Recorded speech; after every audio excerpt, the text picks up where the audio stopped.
Come see us do stand-up in Baltimore, Hartford, Syracuse, Atlantic City, Levittown, New York, Cohoes, New York, Providence, Rhode Island, and San Jose, California. Go to jimmydore.com for a link for the tickets. We have special guest Matt Taibbi, author, journalist, who has reported on finance, media, politics, and sports. You can tell by his hat.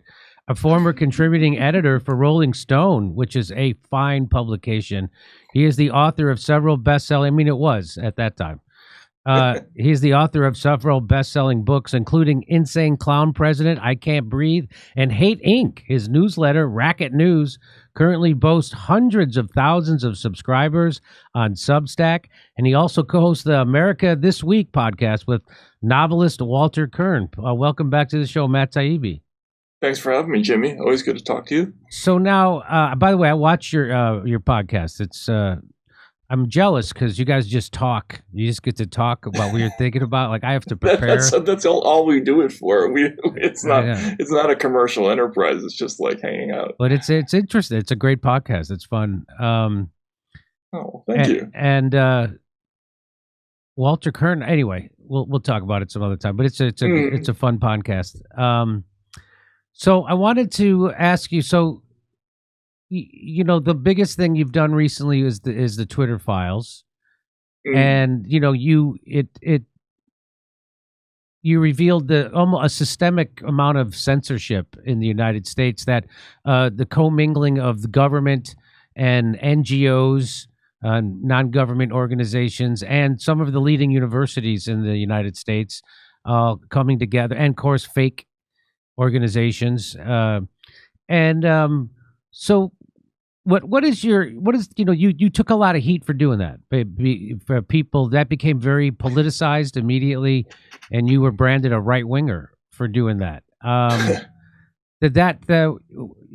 course the IRS also showed up on your door the day that you were supposed to testify to Congress about the Twitter files, and so how did that affect you? Well, it was a little weird. I mean, I think, we talked about this, but, I grew up during an era when every liberal person was a free speech advocate. It was the defining issue, I think, for people of my generation, Gen Xers.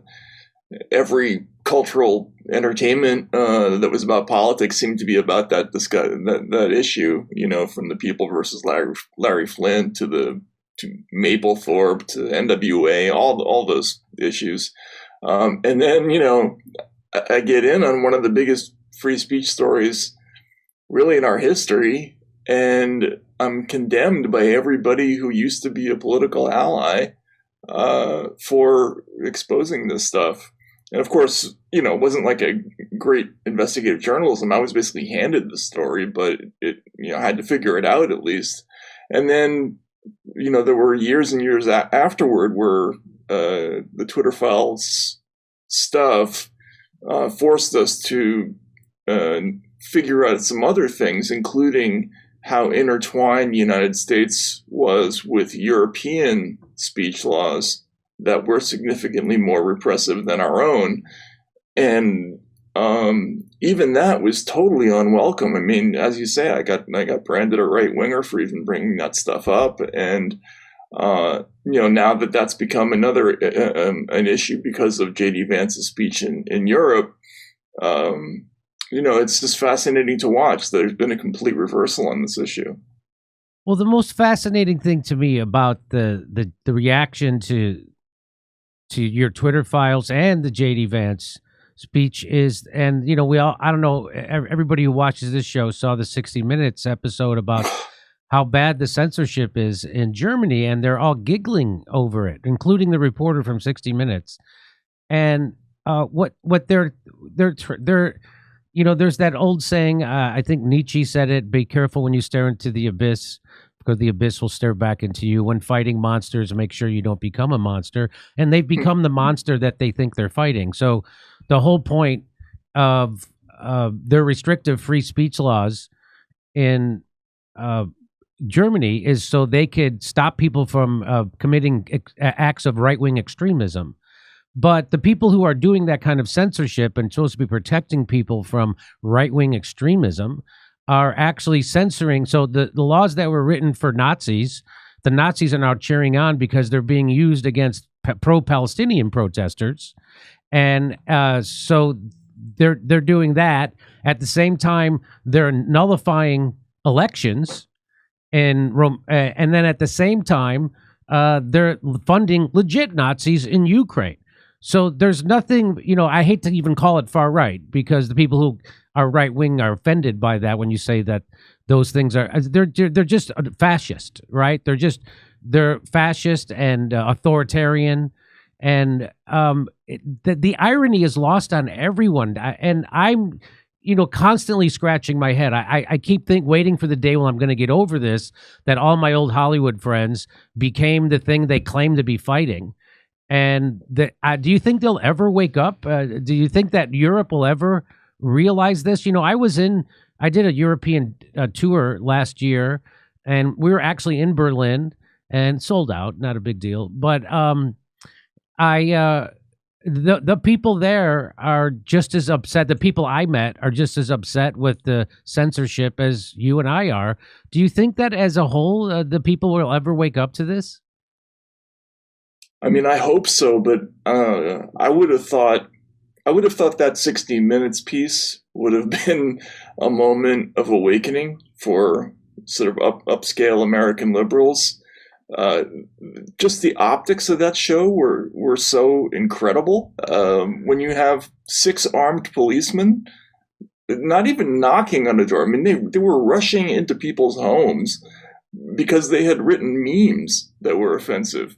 And in the United States, there's like 19 different things about that are offensive. Number one, we don't do that for speech. Number two, a no-knock search warrant or bursting into somebody's house is pretty much reserved for some pretty extreme situations, right? I mean, you would wait politely at the door for all but a few types of criminal. And they had 50 of these raids, and the offhand way that the 60 Minutes people mentioned that, yeah, they did 50 of them that day. And if you look this stuff up, you find they do these sort of countrywide operations pretty regularly. There was a big one in last March involving misogyny. Like, they do them by theme. If that isn't a police state, I don't know what is. 6 armed cops coming to your door because of something you said. Like, I mean, how do people justify that? That's what I don't understand it. So how do you think the people who consider themselves liberal, which there's nothing liberal about censorship, that's, I don't call them liberals anymore. I call them illiberals because they're the opposite of liberal. How did that happen? I mean, I think it has something to do with Trump. Obviously,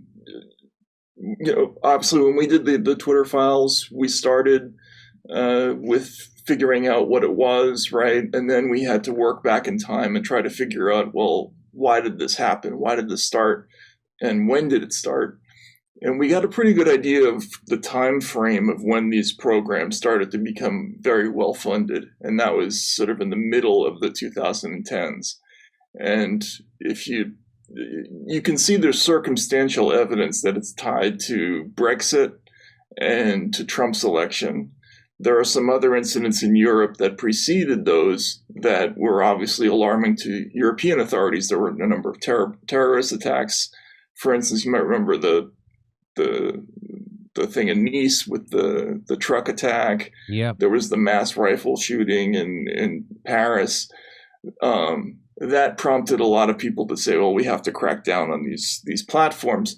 But I think for liberals, for people who once would have called themselves free speech advocates, it was Trump. That was the sales pitch to those folks, is that too much of this stuff leads to Donald Trump, and we have to cut back on it, or else we're going to get this. And what's interesting about that is that is an argument that has long been held in Europe. but it's never been part of our tradition. That's what I find so fascinating about this, is the hate speech argument. That's common over there, but it's never been over here. Which, I mean, I'm curious to know what you think. Why do you think it started?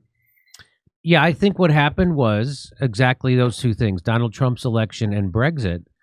And the establishment realized that they were losing control of the narrative because that had never happened before. Someone elected, I mean, in modern times, someone elected who was outside the two parties, even though he ran as a Republican, he ran against the Republican Party. He was almost like the Bernie Sanders of the Republicans. And so they were able to control Bernie Sanders pretty easily. I don't know what they did to him, or, I have a theory with no evidence that he was threatened they were going to prosecute his wife or something. They got to him. There's no doubt about it, because he turned into the opposite of who he was, and he tucked his tail and told his followers, his movement, to endorse the thing that they were vehemently opposed to, and he extracted no concessions for doing so. Nothing. Got nothing. Which is it's just the opposite of politics. It is amazing, right? Yeah. And then Brexit happened, and so that was another thing. Like, oh my God, we can't let this.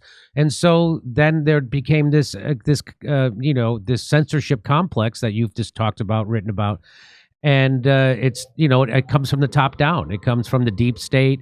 They find ways to fund NGOs. They find ways to fund the universities, and they all are out there doing it for your own good, which is what every dictator always says. We're keeping the bad speech out, that our enemies, and I'm protecting and so that's what. And so to me, that's what it all became about, right? That they lost control. And Brexit and Donald Trump's election were the two hallmarks of that. And so they had to clamp down, and they used propaganda and Trump derangement syndrome, which Russiagate was another thing to Donald Trump's immigration policy. I've gone back and I've showed over and over again that was the Democrats' position. What he was saying, Bill Clinton said it a million times. Hillary Clinton said it a million times. If you're a criminal, you're deported. No time. And if you're going to stay here, you got to get in line and pay a heavy fine. You got to learn English. That's the stuff that she used to say. And Barack Obama also. And then as soon as Donald Trump got elected, they had to figure out a way to demonize him. And so they were like, hey, we're all going to pretend we didn't say any of that stuff about immigrant. I mean, Chuck Schumer said you don't call it undocumented workers, you call them illegals, because if you don't call them illegal, you're not going to do anything about it. I mean, he was saying that as recently as 2015. So so that's what it was. So they did that, and they did Russiagate. So, I mean, Hillary Clinton presented Lavrov with the reset button, and then she reset that button again when they needed an enemy, and so it was convenient, and so they ratcheted up I don't know if you would call it McCarthyism or Red Scare or whatever you would call it, and Americans fell for it because they had a foil in Donald Trump, which is also hilarious because the establishment loved Donald Trump my entire life. They loved him. They gave him his own network television show. They gave him Emmy nominations. He was the guest hosting Saturday Night Live. He was exalted. Oprah said she wanted to run for office with him. It was just amazing that's just the power of propaganda. And you can never underestimate the power of propaganda. And the beauty is the people in America don't think they're being propagandized. As I point out, the people in China know they are. But the people in the United States, they have no idea. That's a great point. I mean, that's one of the first things I realized. I went to study in Russia as a very young person, right? I was 20 when I went to go to school in Leningrad. And it was still the Soviet Union back then. And it was amazing to meet these people who they had no illusions whatsoever about what government was, what media was. They would get the newspaper. They didn't, for a second, think that there were any actual facts or useful information. It was just something they had to read to know, just to be aware of what was going on in their politics. But they knew they were being lied to. Americans are unique, I think, in believing huge portions of the stuff that we're told on television. And we also have lots of illusions about the independence of news networks and the idea that these are all separate entities doing arm's length transactions with one another. In reality, the information game right now is just one big Enron, right? Where, it's the government talking to MSNBC through an NGO and it's all the same people who are being recycled, right? From one place to another. The CIA head goes and gets a job as an anchor person. It's exactly like an Enron, where all the entities are controlled basically by the same group, but they're pretending to be independent. Hey, it's 2025, a new calendar year, and the perfect time to refocus your health and take your wellness to the next level. One tool that's been a game changer for me and could be for you is the Juvent Micro Impact platform. If you go on YouTube, you Google that, there's a lot of these all over the place, but Juvent is the best. Here's a hard truth. We're sitting more than ever at desks, on couches, and cars, and all that sitting weakens your bones, stiffens your joints, and leaves your body craving the healthy micro impacts it needs to stay strong. Not hard jolts that you get from running or jumping, but gentle, low-level impacts like walking barefoot on firm surfaces. Modern cushioned footwear and sedentary lifestyle block those impacts, depriving your body of something essential for mobility, pain relief, and long-term health. Well, that's where Juvent comes in. You get on this thing for just 10 minutes a day. I do 20. And it helps your body activate those areas that might have been neglected from living in a world where you sit too much, stress too much, and move too little. Whether you're dealing with chronic pain, recovering from an injury, or you just want to reverse the damage of sitting too much, Juvent is a game changer. And your whole family can use the same platform if you like sharing. With a 10-year limited warranty, financing options, and the ability to use FSA funds, it's never been easier to take control of your health.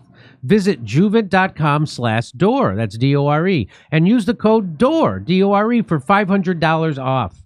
That's JUVENT.com/Dore, code DORE at checkout. Take your health into your own hands in 2025 because no one else will. Come see us do stand-up in Baltimore, Hartford, Syracuse, Atlantic City, Levittown, New York, Cohoes, New York, Providence, Rhode Island, and San Jose, California. Go to jimmydore.com for a link for the tickets.